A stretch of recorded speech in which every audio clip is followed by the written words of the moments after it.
আজকের আয়োজনে খুব সহজ, হ্যাঁ সবাই যেটা তৈরি করতে পারে সেটাই তৈরি করছি। বুঝতে পেরেছেন বুঝি। আমি আজকে তৈরি করছি মজাদার ভ্যানিলা স্পঞ্জ কেক। সো আসসালামু আলাইকুম।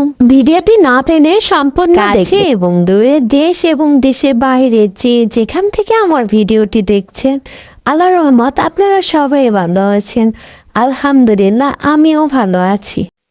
এখানে আমি 4টা ডিম নিয়েছি আর এই ডিমটি সুন্দরভাবে ফোম তৈরি করে নিব। আজকের কেকগুলো আমি আমার বাসায় পাঠাবো, অর্থাৎ আমার গ্রামের বাড়িতে পাঠাই দিব।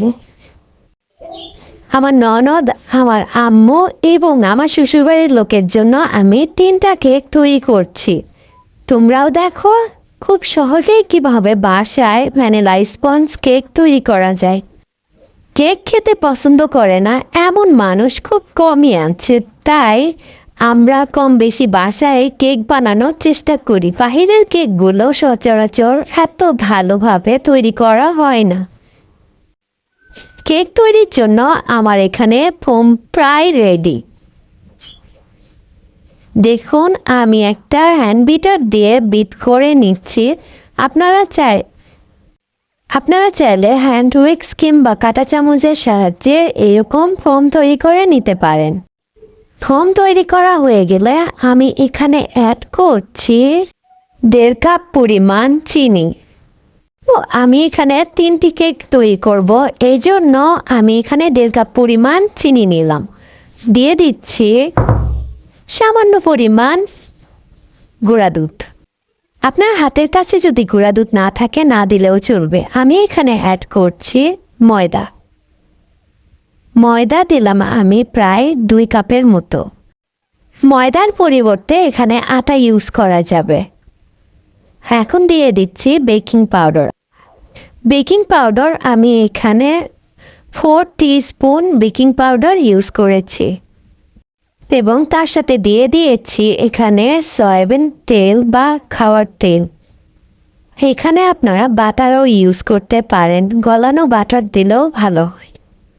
সবগুলো উপকরণ মিশিয়ে নেওয়া শেষে আমি এখানে অ্যাড করছি ভ্যানিলা এসেন্স। আপনারা চাইলে অন্য কোনো এসেন্সও অ্যাড করতে পারেন, সেক্ষেত্রে ফ্লেভারটা আলাদা আসবে। আবারও খুব ভালোভাবে মিশিয়ে নেব। এখানে আমি 4টা মোল্ড নিয়েছি, আসলে 3টা মোল্ডেই আমার কেকের ব্যাটারটা দিয়েছি, একটাতে হয় নাই। আপনারা চাইলে এখানে কিশমিশ কিংবা ড্রাই ফ্রুটস ইউজ করতে পারেন, টুটি ফুটি যেমন মোরব্বা, অনেক কিছুই আছে। আমি এখানে কিছুই অ্যাড করছি না, শুধু আমি একটা ওভেনে বেক করব। আপনারা চাইলে চুলায়ও বেক করতে পারেন। 40 থেকে 45 মিনিট বেক করা শেষ হলে আমি তৈরি হয়ে যাবে মজাদার ভ্যানিলা স্পঞ্জ কেক। দেখুন মাশাআল্লাহ আমাদের কেকটা কত সুন্দর ফুলেছে আর কত সুন্দর কালার এসেছে। ভিডিওটি ভালো লাগলে লাইক সাবস্ক্রাইব করতে ভুলবে না। আল্লাহ হাফেজ, আসসালামু আলাইকুম।